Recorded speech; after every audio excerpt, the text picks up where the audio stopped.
Boa noite, senhoras e senhores. O Ministério da República, que é levado a 7 substituições num único ano, num primeiro ano de gestão, é algo tão inusitado quanto intrigante. Isto é, provoca, questiona, desconcerta.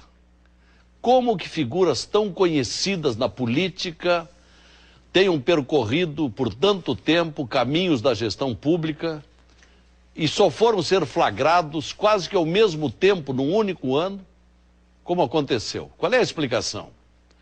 De outra parte, a presidente Dilma vai chegando ao final do seu primeiro quarto de governo, primeiro quarto da administração, cabendo também a pergunta: que avaliação pode ser feita? Além de gerir crises nos ministérios, quais os seus pontos positivos ou eventualmente negativos nesse primeiro ano? E o que é possível projetar para a sua anunciada reforma do Ministério nas próximas semanas? Essa faxina desencadeada por ela e seu governo, mesmo rejeitando essa definição de faxina, não gosta do termo, terá tido o condão de advertir os outros colaboradores? Sobraram corruptos ou não? Sobraram ímprobos no governo ou não? São questões que motivam o Conversas Cruzadas de hoje.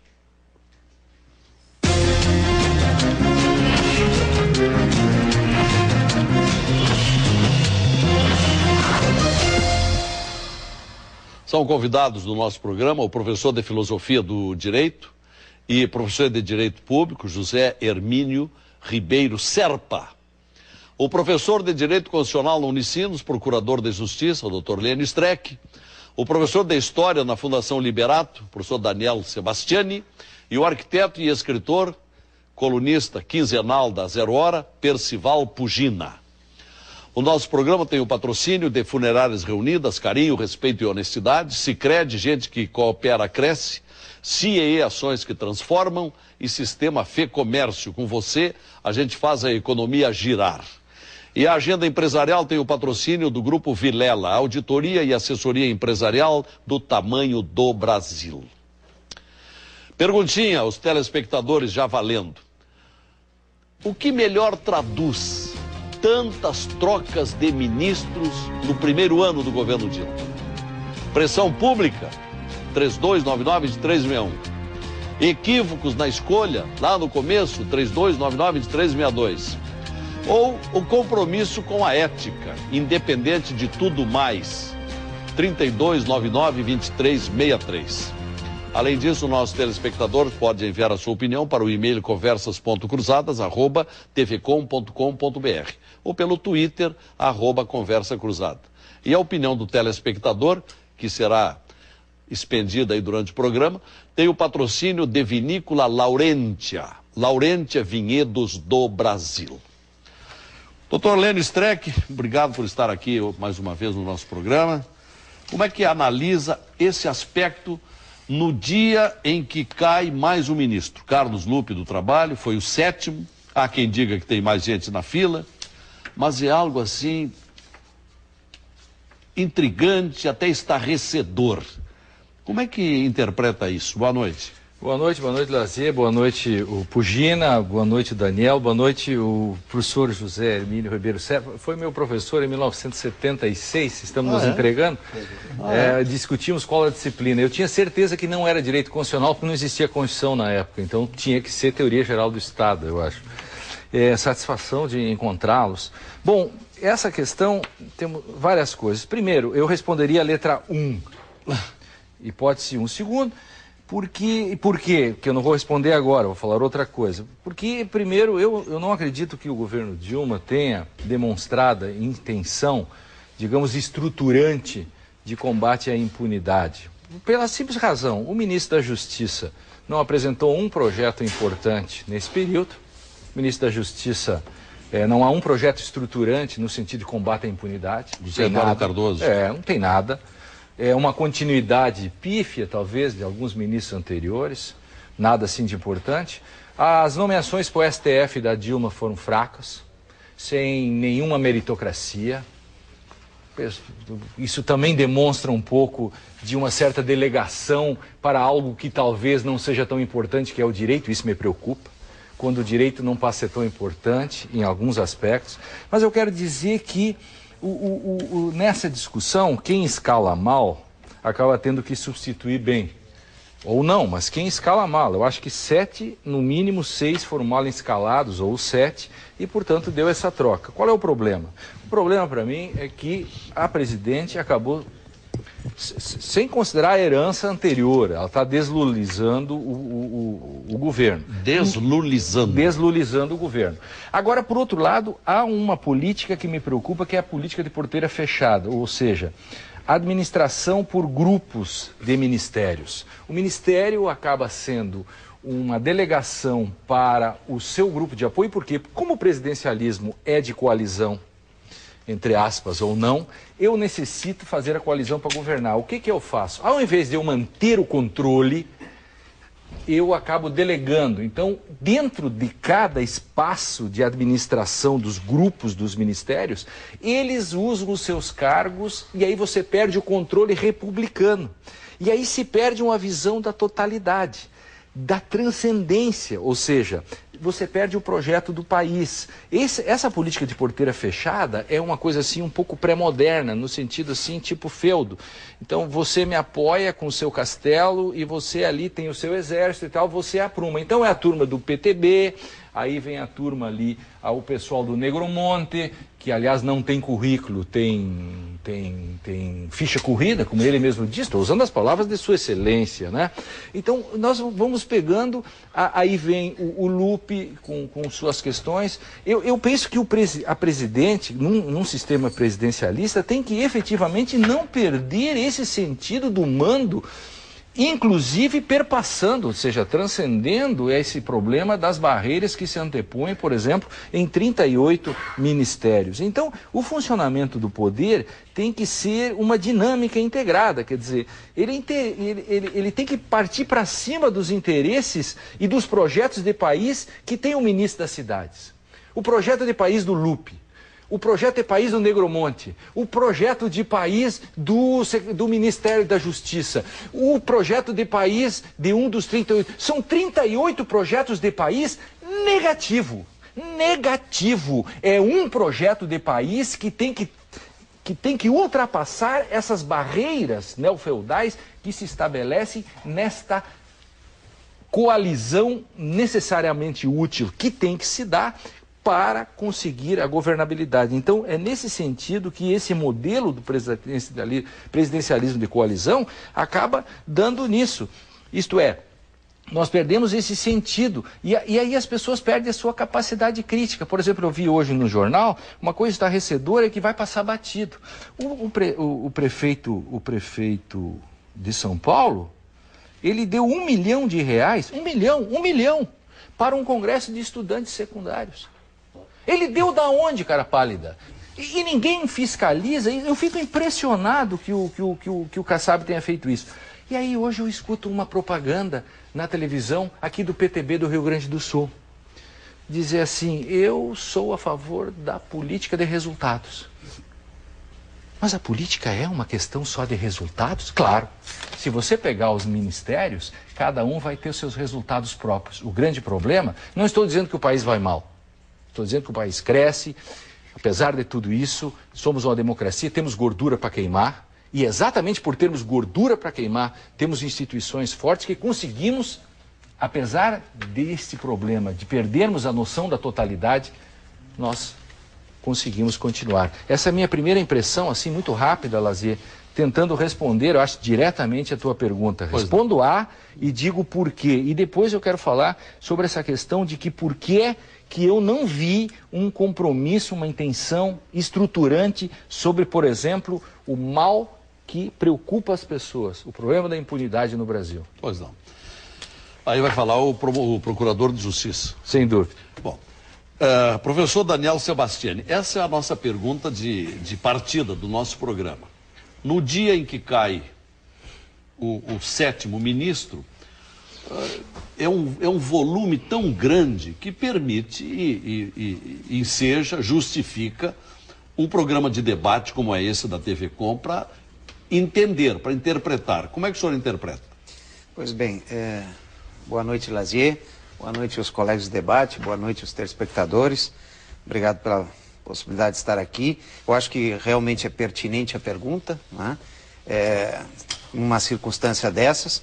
Eu acho que o que nós temos que avaliar é o seguinte, esses ministros que caíram, foram vários, né? Por razões diversas, mas que, digamos, podem ser colocadas numa única cesta, né? Acusados de irregularidades no uso do dinheiro público, eles fazem parte de um processo, na minha opinião, que é um processo que, por óbvio, se baseia muitas vezes em eventuais fatos, às vezes com fundamento, às vezes sem fundamento nenhum, mas que são fruto também de uma disposição dos meios de comunicação de massas nesse país de alguma forma tentar atingir a presidência da República. Eu faço isso em análise também aquilo que foi colocado, né? E acho que foi bem colocado em relação às questões justamente das coligações, né? Em parte, realmente, são um certo problema, mas eu acho que são problemas e são soluções. Por que são problemas e são soluções? São problemas porque é claro que elas representam a necessidade de estar compactuando, às vezes, com opiniões que não são efetivamente as opiniões daquele ou daquela, no caso, que encabeça o processo. Por outro lado, são benéficas na medida que mostram que o Brasil é uma democracia que tem diversas opiniões em que um partido não ganha suficientemente força no Congresso para se impor sozinho. Ele precisa negociar.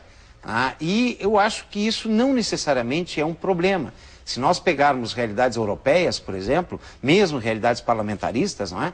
Nós vamos ter, como na Itália, situações em que diversos partidos toda hora estão negociando espaços no governo, inclusive, para estabilizar o governo. E ora cai o primeiro-ministro, ora não cai, se não obtém maioria no Congresso, no parlamento ele cai. E essas negociações, elas dependem também do momento político. Às vezes o partido dá uma maioria para aquele primeiro-ministro, chega uma hora que ele resolve retirar essa maioria, às vezes um partido até pequeno, e o ministro cai. Então, em si mesmo, essas coligações não são ruins. E eu acho que aqui o governo Dilma, fruto dos êxitos do governo Lula, obteve um aliado importante, que foi o PMDB. E esse aliado importante, eu acho que deu uma certa estabilidade ao governo Dilma, que não está sofrendo, na minha opinião, aquele ataque mais direto que o governo Lula sofreu.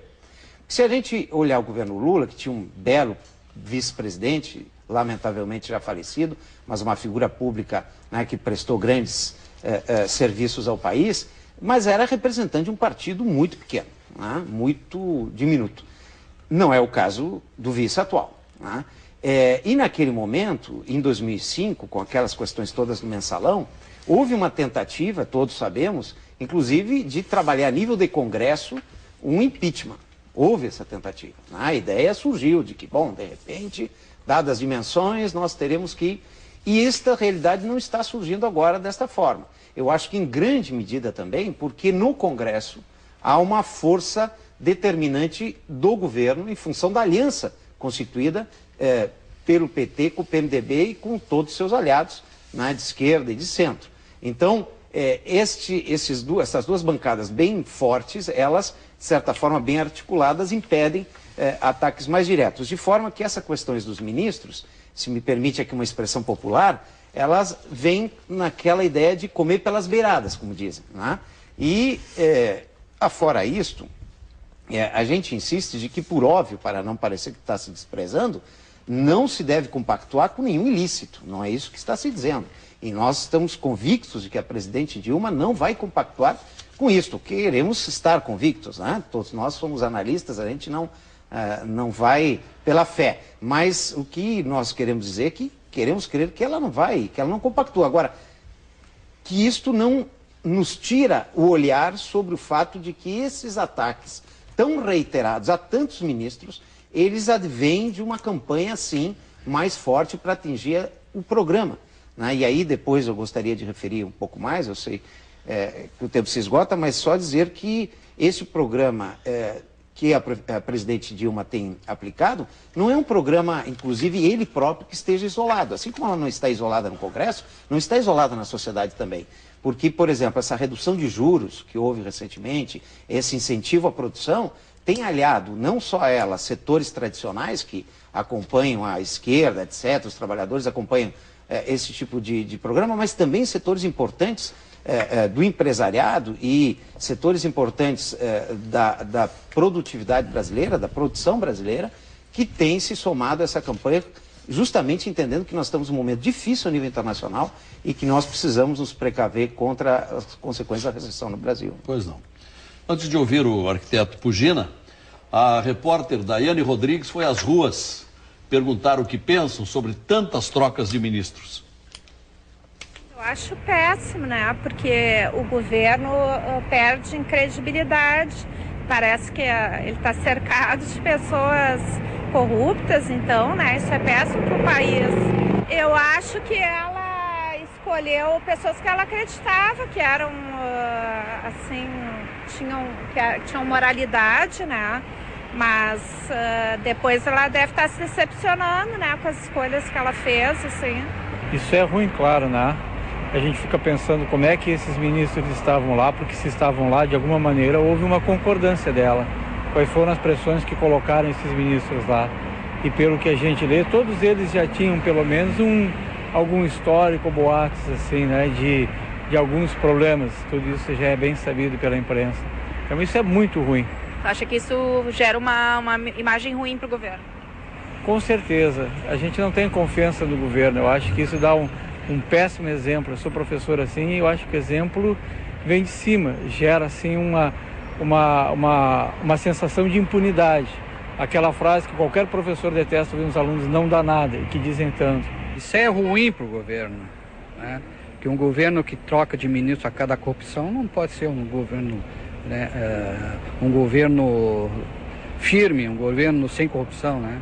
Então mostra que esse PT, não digo pelo PT, mas o que já está corrupto nesse país, que até agora nunca tiraram e não vão tirar, né? Tu acha assim que não é uma limpa que ela está fazendo ou tu acredita que ela deveria ter escolhido melhor antes? Não, ela não está fazendo limpa. Ela está só descobrindo o que tinha por trás disso tudo. Então ela está tentando, até eu não vou botar a culpa nela, mas ela está tentando tirar, ela já sabia, isso eu já posso dizer, porque ela já sabia que tinha os corruptos lá dentro, né? Só que ela não tinha o poder suficiente para tirar, e agora ela tem. Então está na hora dela se mexer e tentar livrar dessas corrupção completa que nós temos no país. Sangrando. Daqui a pouco tem mais opiniões buscadas nas ruas de Porto Alegre. Arquiteto Percival Pugina, boa noite. Boa noite, Lazier. Boa noite aos amigos da mesa. Boa noite aos nossos telespectadores de um programa que se qualifica como o melhor programa da televisão do Rio Grande do Sul, tendo ganho o prêmio Press. Isso foi. E como é a primeira vez que venho ao programa, Lazier, depois de vocês terem recebido esse laurel, eu quero cumprimentar a ti. Obrigado, recebo em nome da equipe. Mitchell, né, pelo excelente programa que fazem e que os nossos telespectadores tão qualificados certamente apreciam com grande frequência. Eu vejo a situação do Brasil com muita preocupação. A ministra Dilma, como ministra, chefe da Casa Civil, pessoalmente não tinha um voto. Começou a campanha sucessória com 2, o voto dela e o voto do presidente. E acabou com 55 milhões de votos no segundo turno. Foi uma trajetória levada pela mão do prestígio do presidente Lula. Mas ela é uma pessoa, não é o Lula, e não só não é o Lula, ela é uma pessoa absolutamente diferente do Lula. Enquanto o Lula tinha virtudes para contornar estas dificuldades, porque se posicionava muito mais como chefe de Estado, fazendo a representação externa do país, do que como chefe de governo. Quando estourava alguma bronca no governo, ele dizia, não estou sabendo nada, não estou sabendo nada, não é comigo, não estou sabendo. Soubesse ou não soubesse, o seu modo de comunicar passou para a sociedade a ideia de que ele não sabia. Bom, a situação da ministra Dilma é bem diferente. Primeiro, não tem vocação para chefe de Estado, não tem perfil para chefe de Estado. Pelo que eu vejo, não gosta de viajar, não tem aquela simpatia, vai para o exterior até quando vai fazer uma viagem, sempre de cara muito fechada, é pouco sorridente, não vai cumprir aquele papel que o Lula cumpriu muito bem como chefe de Estado. Transmitiu, inclusive, no exercício dessa função, no exterior, uma imagem do Brasil muito melhor do que a imagem merecida. É uma função de quem desempenha essa função. A Dilma é diferente. Infelizmente, recebemos para presidir a República uma pessoa com qualidades menores do que as qualidades do Lula. E herdou os problemas em cima dos quais o Lula nadava mais ou menos 1 metro acima da água da realidade. Ele fazia o discurso dele, não molhava os pés, não molhava as mãos, ele nadava sobre a superfície das águas, mas não entrava na água. A Dilma entrou na água. E eu, no começo do ano, quando eu percebi que ela ia fazer isso, eu escrevi um artigo onde eu advertia: cuidado.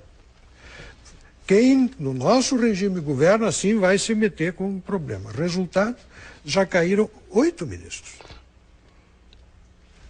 Os 7 de quem estamos falando, o Antônio Palocci, o Alfredo Nascimento, o Wagner Rossi, o Pedro Novaes, o Orlando Silva, o Carlos Lupe, o Nelson Jobim e um outro ministro de quem ninguém fala porque há ilustres insignificâncias no Ministério, o Luiz Sérgio, que era o ministro de Relações Institucionais, que fazia o meio de campo com o Parlamento e que foi simplesmente deslocado desta função para essa atividade importantíssima que desempenha no Ministério da Pesca, para o qual... Olha a ironia da pesca. Toda vez que fala em Ministério da Pesca, as pessoas acham graça. Não, mas o que salta aos olhos é a absoluta falta de qualidade do Ministério como um todo.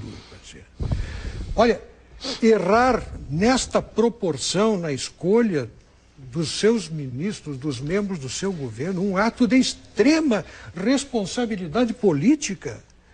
Olha, se a ministra tivesse escolhido olho fechado num grupo de pessoas e sorteado por acaso, teria acertado mais do que encontrar pelo menos 6 pessoas, e se fala que há mais 2 na alça da mira, que não passam num exame de suficiência moral. Mas não foi influência do presidente Lula essa escolha? Ela é presidente da República. Sim, mas foi lançada por ele. Mas, então, montou no burro, aguenta o trote. Então, assume que tem uma herança que lhe foi deixada. Agora, ela era a presidente, a caneta que nomeou os ministros é dela, e ela... Vou ter que reconhecer, telespectador, a presidente Dilma não demitiu ninguém.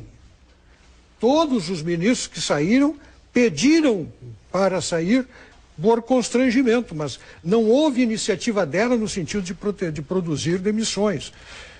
Eu fico preocupado também porque eu vejo que o prazo aquele de 30 dias que ela deu para fazer a revisão das ONGs, daquelas ONGs que trabalhavam, quase 7.000 ONGs que trabalhavam para o governo, já se esgotou e não se tem notícia. Foi a primeira medida dela que digo, bom, agora vai passar um pente fino aqui. Olha, se o pente foi passado, não sei, porque também não se fala mais nisso. Por outro lado, Brasil,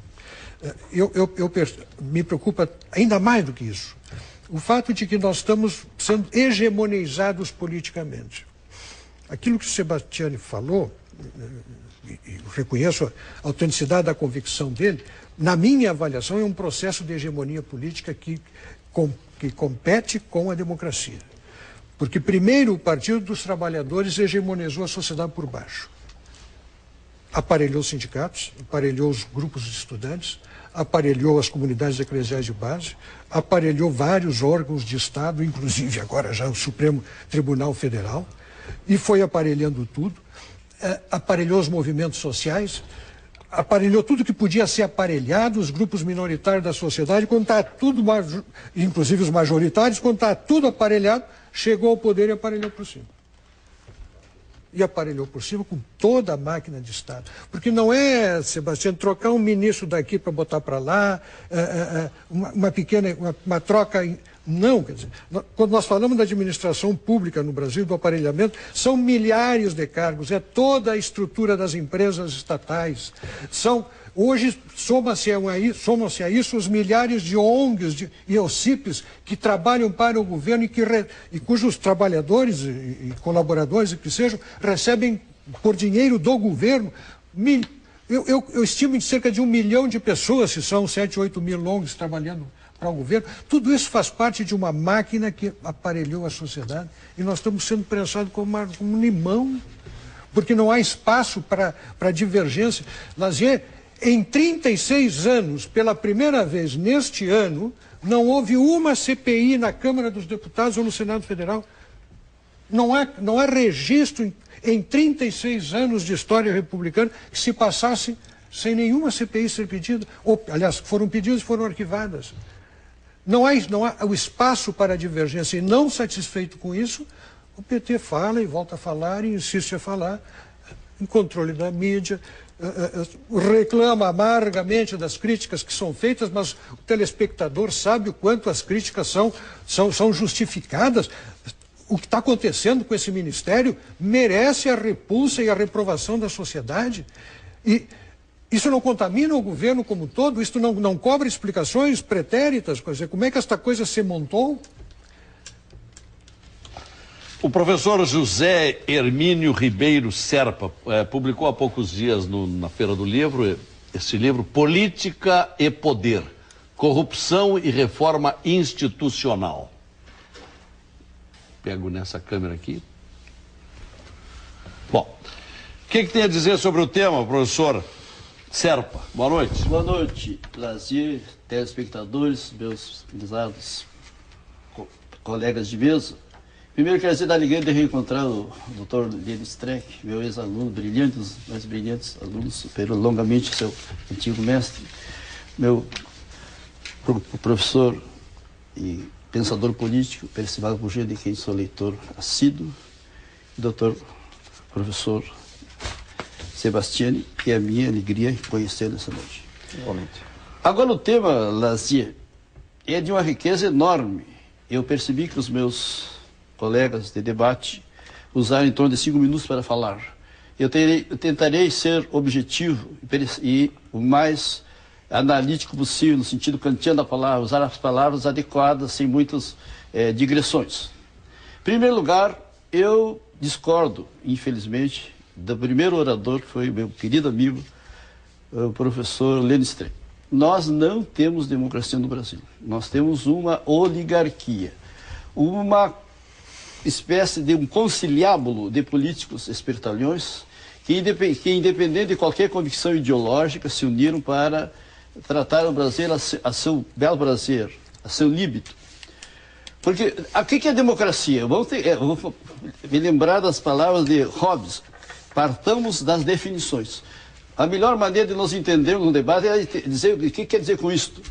Democracia é governo do povo. É o povo controlando, através do seu aplauso ou da sua repulsa, os agentes do poder político, do Estado. O que nós temos? Nós temos um presidente, uma presidente que se elegeu de uma maneira espantosa, de uma maneira surpreendente, como falou Pugina, sem qualquer conexão com o povo. Temos deputados que se elegem através de manipulações, de apoios de grupos empresariais que se aproveitam do Estado, sem qualquer conexão com o povo. Temos um poder judiciário, então vou ficar com os 3 poderes clássicos do Estado, totalmente distante do povo, alheios à Constituição, alheios às leis infraconstitucionais e decidido a seu modo. E também já tangido pela corrupção. A ministra corregedora do Conselho Nacional de Justiça diz: muitos bandidos se protegem na toga. O que eu vejo aqui é a total ausência de democracia, no sentido de que o povo não controla nada que está acontecendo com o Estado. Paga a festa, mas os agentes poderes agem a seu belo prazer. Então, o grande problema da corrupção no Brasil, eu queria voltar à discussão dos ministros, mas o grande problema da corrupção no Brasil é o nosso modelo institucional.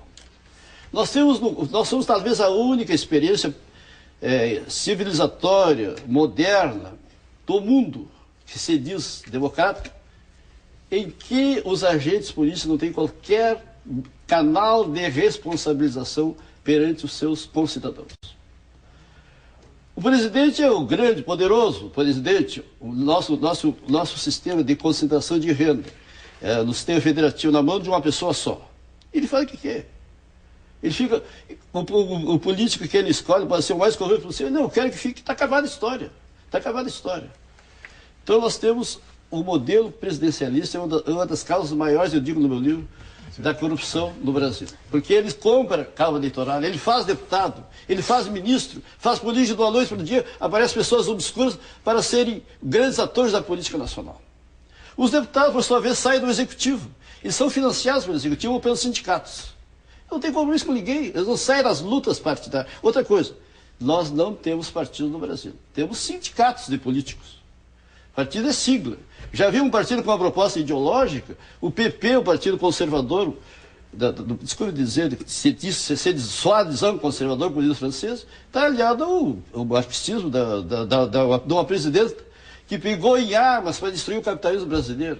E que agora diz, semana passada ainda ali, achei graça até, diz, o Brasil depende fundamentalmente da iniciativa privada, dos empreendimentos privados. Então o PP está lá, com a Dilma marxista. E quanto aos ministros, eu disse, como dizia o Barão de Itararé, de onde menos se espera, daí que não sai nada. Agora, o presidente que tem a mínima visão primária de Estado, acho que ela nunca leu um tratado de sociologia política. Ele deve ter lido Marx quando jovem, mas nunca leu a fenomenologia do Estado, fez ilações, leu os filósofos para ver como é que funciona o Estado. Eu não tenho a mínima visão de Brasil. Qual é o projeto de Brasil que o governo apresentou? Nenhum. É só manter os ministérios, tirar proveito dos cargos. Então, não, isso cai o ministro sétimo, o ministro quer dizer que é o oitavo. Caíram mais, o Negromando já está na massa de mira. O ministro Pimentel, aquele que andou fazendo guerrilha com a Dilma, aqui no Rio Grande do Sul, também está na massa de mira. E vão cair outros, mas caem não por causa da presidenta. Caem por causa da pressão da imprensa. Quem está governando o Brasil hoje é a mídia. Está governando bem ou mal? Bem, pelo menos está evitando o pior. Agora, eu tenho a minha visão particular do assunto. Eu acho que o assunto, eu quero trazer com a responsabilidade de quem pensa alguma coisa sobre o Brasil. Eu li na revista Isto É, uns 2 anos atrás, uma revista com uma capa assim, com a fotografia de roupa vermelha da nossa presidenta. Mulher de 1000 negócios, dizia a revista Isto É. Dentro do Sinói, que era que comandava aquelas operações Guaitama, aquelas operações, o nome daquelas operações de corrupção que ocorreram aos 2 anos atrás, ela que, através da Erenice Guerra, que era sua secretária particular, que fazia todos os links com todos os processos de corrupção no Brasil. E o nome da manchete, podem procurar. Mulher de 1000 negócios. Então, para mim, não me surpreende nada. Daqui a pouco o senhor prossegue. Estamos hoje avaliando aí a queda de tantos ministros no primeiro ano de governo.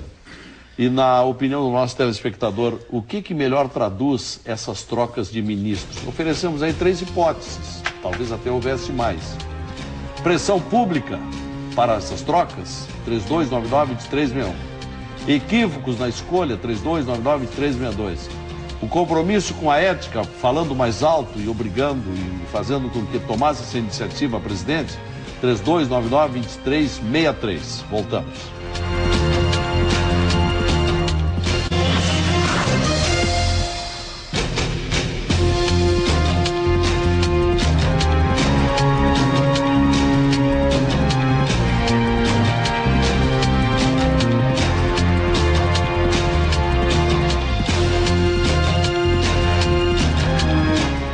Quando cai mais um ministro da República, o Conversas Cruzadas procura fazer uma avaliação com seus convidados e repassa uma pergunta para a interativa. Na sua opinião, senhor e senhora telespectador, o que traduz tantas trocas de ministros? 7 ou 8, na avaliação do Dr. Pugina são 8. Pressão pública, 3299-2361. Equívocos na escolha, 3299-2362. Compromisso com a ética da presidente, 3299-2363. Agora, professor Pugina, com o primeiro bloco teve críticas muito agudas ao governo Dilma. Entretanto, tem se ouvido, tem se lido, tem se discutido que o governo Lula, sucedido por Dilma, aumentou a classe média, a classe C, guindando muita gente das classes D e E. O Brasil entrou no BRIC, aumentou a empregabilidade. O Bolsa Família fez uma melhor distribuição de renda, embora a gente já saiba que 86% daqueles que começaram a receber continuam recebendo até hoje.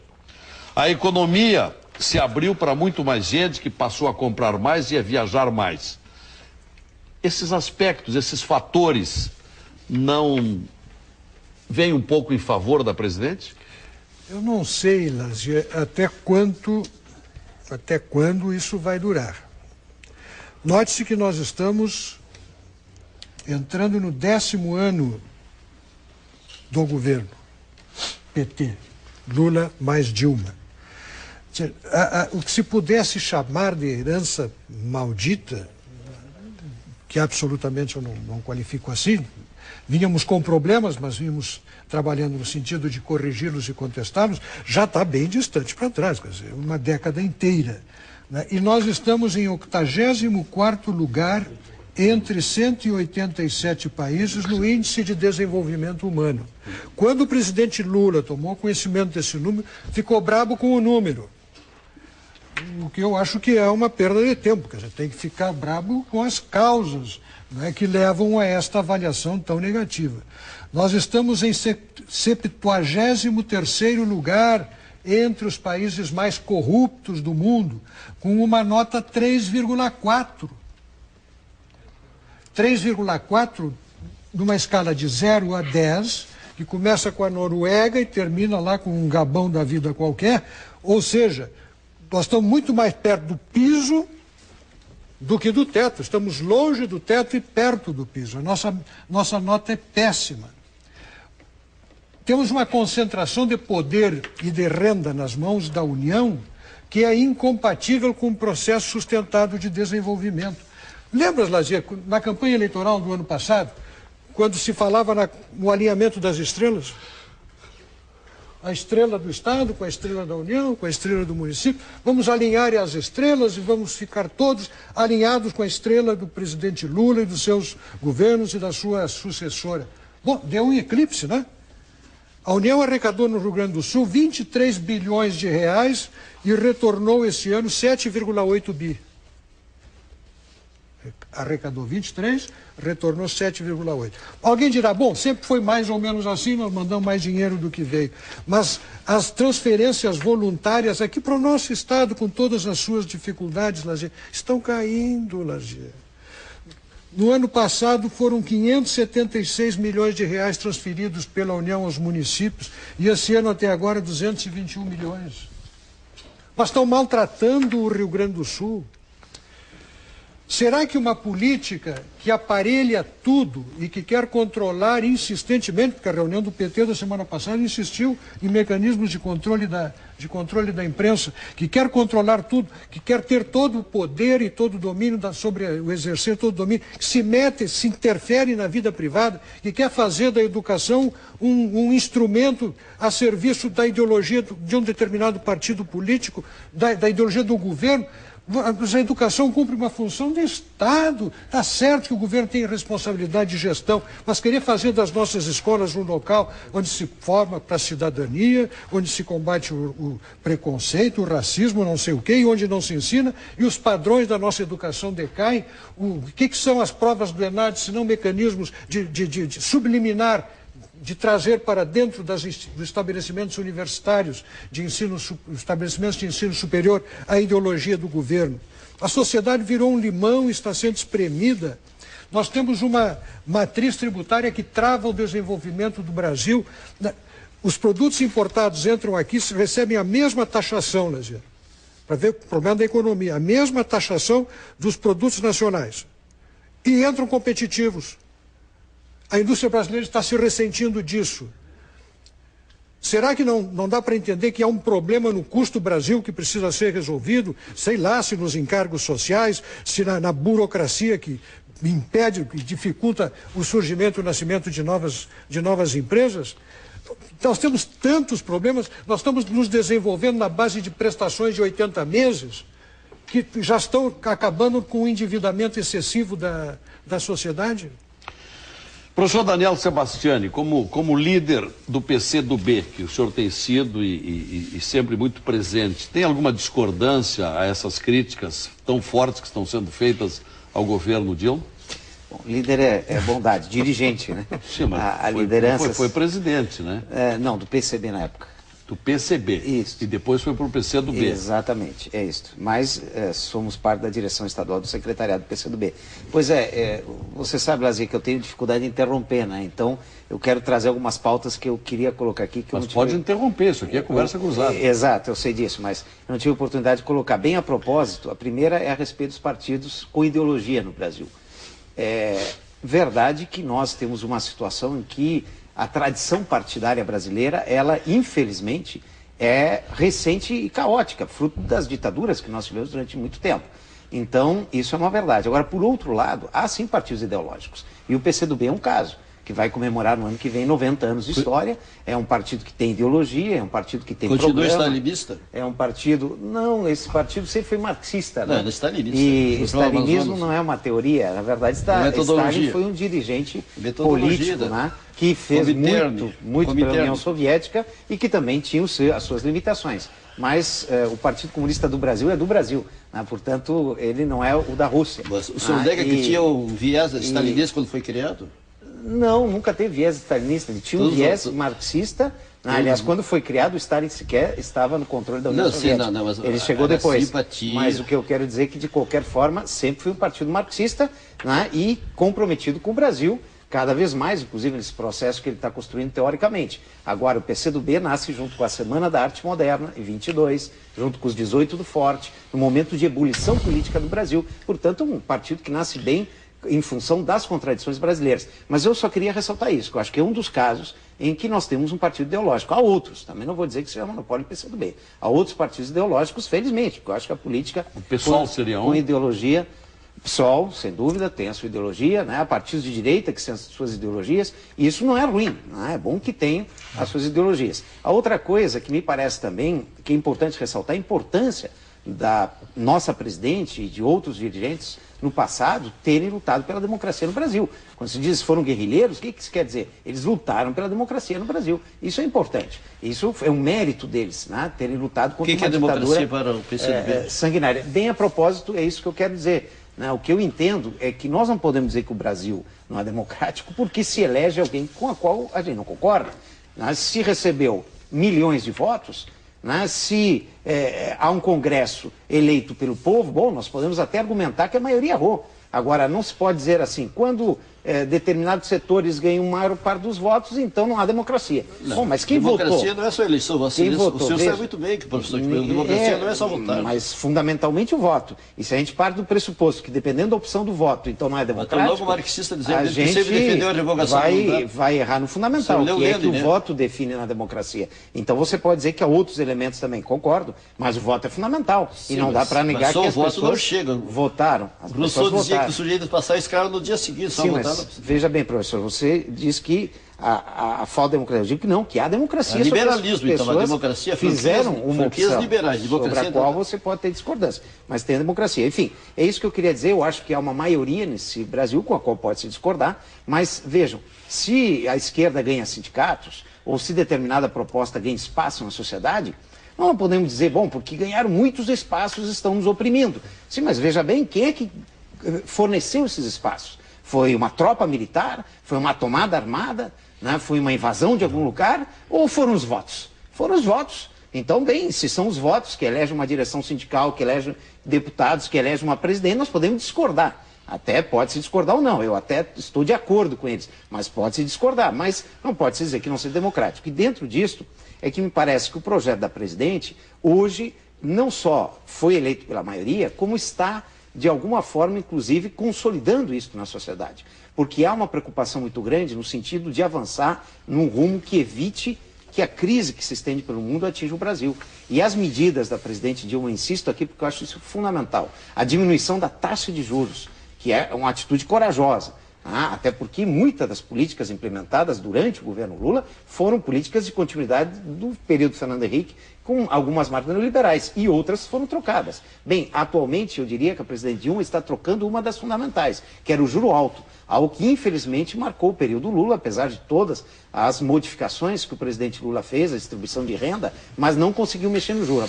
A presidente Dilma está mexendo e isso traz consequências. A diminuição de impostos também sobre a produção brasileira para incentivar, a incentivo ao crédito, no sentido de que se compre, isso é favorável não apenas aos trabalhadores, mas é favorável a largos setores empresariais brasileiros que estão se salvando da crise muito em função dessas políticas e que não me parece que estejam nesse momento tão preocupados em rixas ultra-radicais partidárias, mas sim mais preocupados em criar um ambiente propício para o desenvolvimento da produção no Brasil. Vamos continuar em seguida, depois dos comerciais, ouvindo os professores José Hermínio Serpa e Lênio Streck, que não falaram neste bloco. O que acha o nosso telespectador? O que melhor traduz tantas trocas de ministros como aconteceu nesse ano? 3299-2361, pressão pública. 3299-2362, equívocos na escolha. 3299-2363, compromissos com a ética. Voltamos.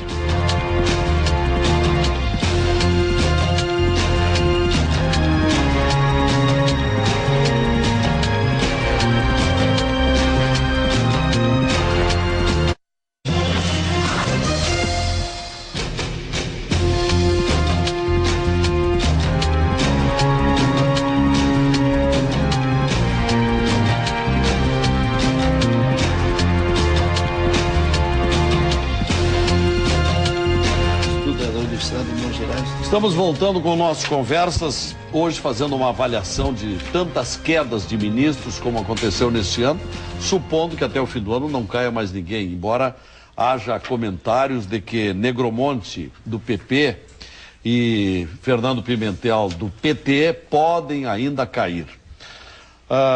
Agora, professor José Hermínio Serpa, no começo do programa, o seu ex-aluno, Lênio Streck, disse que o governo Dilma está deslulizando o ministério. E, ao que tudo indica, vai mexer mais fundo agora na reforma do ministério, no finzinho do ano, o início do ano seguinte. Não há perspectiva de que, com isso, finalmente, ela tenha um ministério mais transparente, mais confiável e mais reabilitador? Não acredita nisso? Não. O problema desse bloco de políticos, bloco de poder, de usar uma linguagem gramsciana,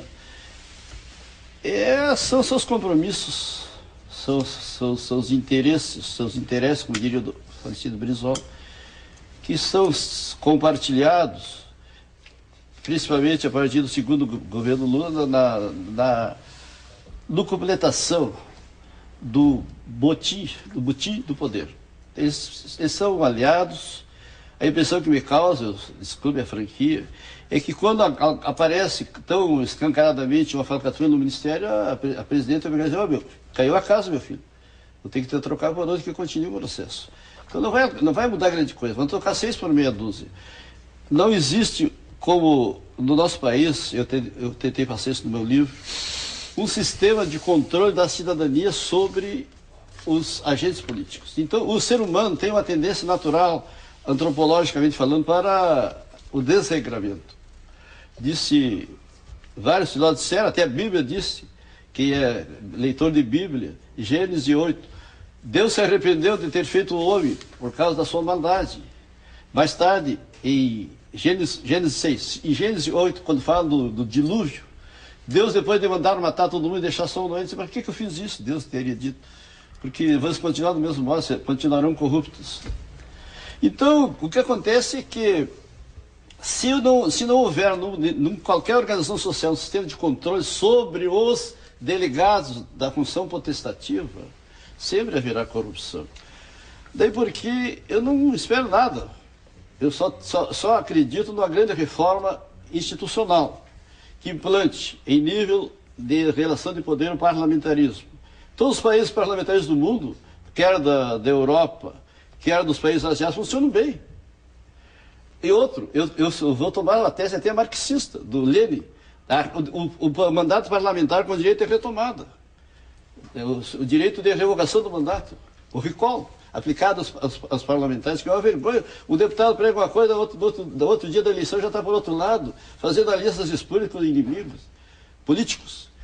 Então, eu prego, ainda assim, o controle popular, popular um pouco exagerado, o controle público do Poder Judiciário, com a ampliação do Conselho Nacional de Justiça. E do que diz respeito... Está ameaçado agora de perder poder, porque a Associação Brasileira dos Magistrados está querendo evitar que o Conselho Nacional de Justiça julgue magistrados. Exatamente, tem que fazer, aprofundar mais os poderes do Conselho Nacional de Justiça e levando para o seu meio pessoas fora das atividades judiciais, os intelectuais da filosofia do direito, da filosofia política, das ciências biomédicas, para acrescentar à decisão judicial outras leituras, não só juspositivistas, porque dizia o grande filósofo Leibniz, a justiça é a caridade do sábio, temperada pela razão. Ela não pode ser, é tão séria a justiça que não se pode entregar tão somente para legalistas. Mas o problema no Brasil não são os legalistas, o problema é a discricionariedade e o decisionismo. Isso aí é o positivismo exegético. Ninguém mais acredita nisso, nem os juízes. Lamento comunicar. Isso é... Conclua. E outra coisa vai cumprir, doutor Lacio, colegas. Eu acho que nós também temos que profissionalizar a administração pública. Ao invés de criar tanto cargo de confiança, tem 25 mil cargos na União. Criaram uma burocracia organizada. Quando na Terceira República, na França, caía o ministério quase todos os meses, nunca deixou de funcionar, os ônibus saíam dos seus lugares, os três saíam no mesmo horário, porque tinha uma administração profissionalizada. Agora, tudo é CC. Qualquer departamento de chefia de Secretaria de Estado é um CC. E pode botar mais 1 milhão aí por baixo nas ONGs. Então nós temos que profissionalizar também a administração pública. Mais opiniões na rua sobre a troca de ministros? Acho que não é bom trocar ministros tão frequentemente. Mas se for necessário, tem que fazer, né? Sim, mas por que o senhor acha que não é bom? Porque prejudica a administração do governo. Acha que deveria ter sido melhor escolhido antes ou é certo fazer esse tipo de troca? Não, isso é quase que comum, a troca de governo em todos os governos que eu conheço, né? A troca de ministros, né? Mas se não se pode evitar, tem que ser feito, né? A troca dos auxiliares, né? Eu acho que demonstra que o governo está empenhado em moralizar o serviço público e mudar a tradição do país, que sempre foi uma tradição muito ligada pelo nosso patrimônio, talvez lusitano, há muita corrupção e nepotismo. Acredita então que isso é bom para o governo? Acho que é excelente para o governo. Por quê? Me explica de novo. Porque acho que a população está vendo que o governo está empenhado em melhorar o serviço público e a própria tradição brasileira. Isso é ruim, porque isso é uma herança do outro governo. Então, que caiu, que ela vai ter que resolver agora. Agora vai ter um jogo de cintura. Eu quero ver se ela vai ter capacidade para fazer a limpeza geral. Não é só tirar alguns e deixar outros, tem que tirar todos. Aí, quando cai um, isso é que nem dominó. Cai um, tem que cair todos. E o senhor acredita, então, que é uma limpa que ela está fazendo ou que deveria ter sido melhor escolhido antes? Não é uma limpa, isso aí as coisas floraram. Quando as coisas floraram, agora tem que... Ela, se ela tiver capacidade, se ela não tiver também o rabo preso, ela também vai fazer a limpa.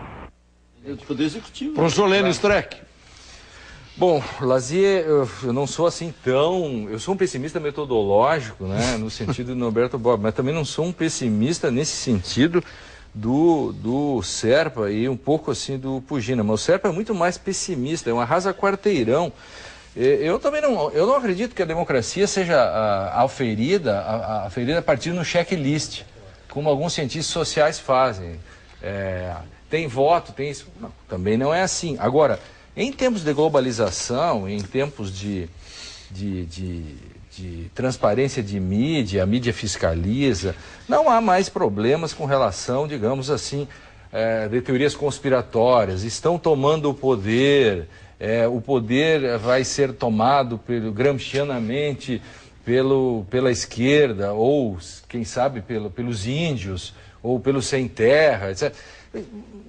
Eu não seria assim tão alarmista. Eu acho que nós temos que aproveitar a inclusão social que houve, que está havendo, a prosperidade.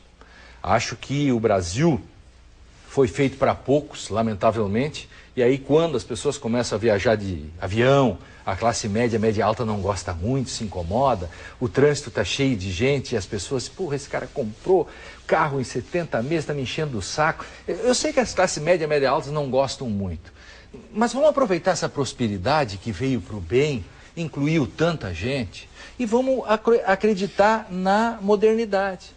Implantar a república, republicanizar tudo isso. Por exemplo, quando o Serpa fala, diz assim, eu só acredito numa grande reforma, ele é um pouco assim do John Rawls, ele acredita assim num estado zero, e a partir... Não existe estado zero, nós temos o que nós temos, então nós temos que trabalhar de forma institucional a partir das coisas que estão aí.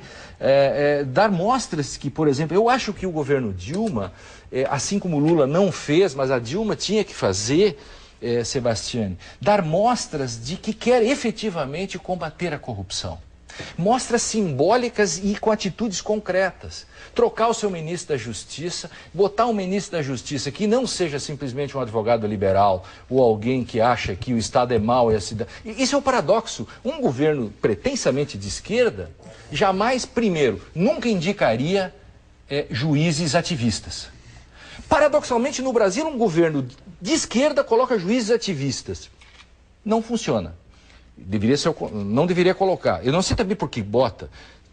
Talvez ninguém entenda do assunto. Qual também. É o juiz ativista que está Os ativistas, todos os juízes que estão na Suprema Corte são ativistas.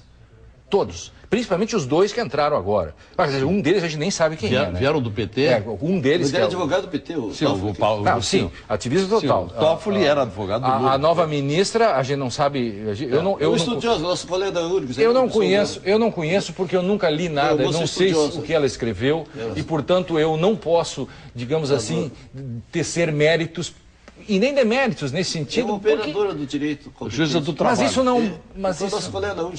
querido, mas isso não basta. Eu só quero dizer que não há cuidado, no sentido filosófico da palavra, quando nós tratamos dessas questões. O ministro da Justiça, por exemplo, desde a questão prisional e da questão dos projetos, quais são os projetos de lei que foram apresentados para mostrar efetivamente que nós queremos fazer esse combate? Então, eu sou um moderno nesse sentido. Eu quero pegar as promessas da modernidade, a lei. Eu acredito na lei como interdição entre civilização e barbárie. Sim, a lei, e a partir dela fazer com que as pessoas possam acreditar nisso. Por exemplo, a questão da punição.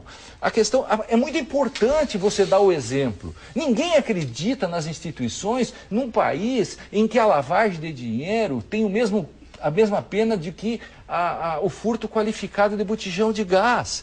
Gente, tem que dar mostras simbólicas. Se eu sou o presidente da República, eu chego amanhã e digo, chamo o meu ministro da Justiça, sim, qual é teu pastel? Me diz o que fizesse os últimos... não fez nada? É o seguinte, eu vou te trocar. Eu vou chamar aqui um cara, eu vou chamar uma equipe aqui que vão me trazer... simbolicamente, eu quero mostrar para a nação que eu estou interessado, por exemplo, que quando o ministro teve aquele problema, eu não quero chegar depois da imprensa. Eu quero chegar antes da imprensa. Por que as instituições estão chegando atrás? Por que a imprensa consegue fazer antes se nós temos a Polícia Federal maior do Ocidente? Só depois do FBI, e olhe lá. Por que nós temos o Poder Judiciário mais poderoso, o Ministério Público mais poderoso, o Tribunal de Contas mais poderoso, a Controladoria da União mais poderosa? E por que nós chegamos depois da imprensa? Caso do presidencialismo, quem manda é o presidente. E o presidente não tem competência. Porque aí vem aquela questão que eu disse do 38 projetos de governo, que são os 38 ministérios.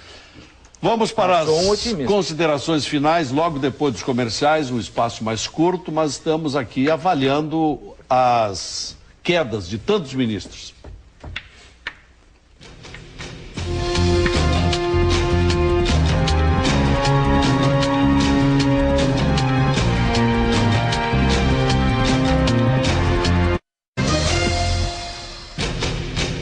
Vamos para as conclusões da nossa avaliação, da nossa análise, o que melhor traduz tantas trocas de ministros na República nesse ano. 3299-2361, pressão pública, 3299-2362, equívocos na escolha, 3299-2363, compromisso com a ética. Conclusões sucintamente, professor Daniel Sebastiani. Me parece que o que ocorre hoje, e as quedas dos ministros têm a ver com isso, é luta política, né? Há uma luta de projetos, é claro que essas questões elas têm outros ingredientes, mas basicamente essa luta de projetos tem feito com que ocorra esse ataque mais fechado ao governo Dilma, que não tem dado resultados enquanto ataque ao governo. Acaba levando ministros, mas me parece que o governo Dilma sai fortalecido, apesar de tudo. Acho que a presidente Dilma tem conseguido dar respostas e me parece que o fundamental são as transformações que o Brasil inicia, inclusive a diminuição da taxa de juros e o incentivo à produção. Arquiteto Percival Pugina. Eu acho que nós estamos saturados de propaganda oficial, de uma década de propaganda oficial, acreditando em histórias que nos contam. Como é possível sermos otimistas quando o país está com a sua economia lastreada na venda de produtos primários, na produção de commodities, quando a indústria dos bens de consumo, a indústria de transformação está com a sua produção decrescente, quando a educação no país está como está, quando a saúde no Brasil está como está, quando a segurança pública no país está como está.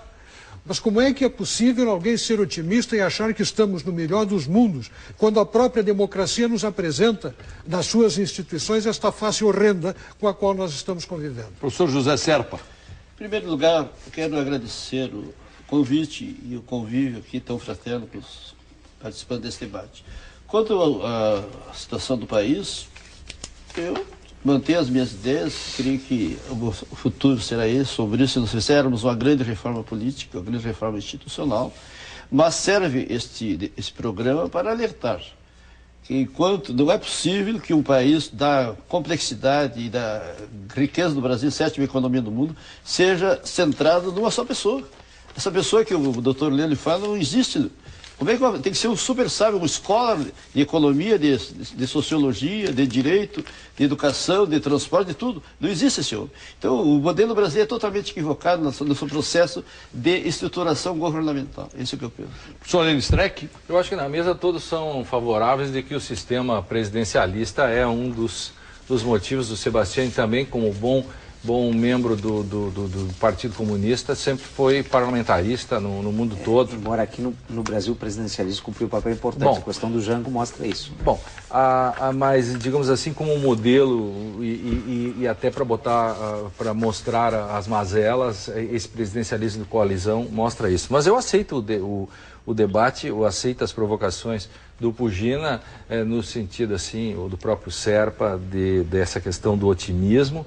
Eu vejo na rua, vejo a prosperidade, enfim, e pode ter fragilidades? Tem. Outro dia eu vi um debate aqui na TV Com sobre economia, sobre a questão da inflação, e até fiquei satisfeito porque eu queria ouvir aquilo que eles disseram, se foram sinceros ou não, acho que sim, dizendo que a inflação não vai voltar. Eu fiquei muito feliz porque eu tenho trauma da inflação, etc. Mas eu acho que tem que aproveitar e acreditar nas instituições da modernidade. Mostrar, dar mostras da intenção. Ninguém quer uma sociedade de anjos, mas uma sociedade de republicanizar. Eu acho que a lei tem que ser usada para isso. Eu sou um otimista a partir da lei. Resultado da pesquisa interativa, qual a hipótese? Pressão pública, 69%. Causa troca de ministros. 69% pressão. Certo. Equívocos, 19%. Compromisso com a ética, 12%. Portanto, larga margem, 69% pressão pública. Obrigado, senhores José Hermínio Serpa, Daniel Sebastiani, Percival Pugina, Lênin Streck. Reprise desse programa amanhã às 8h50 da manhã. Amanhã às 10 da noite tem mais. Vem logo aí, agora em novo horário, o Jornal TV Com a Simone Lázari. Boa noite.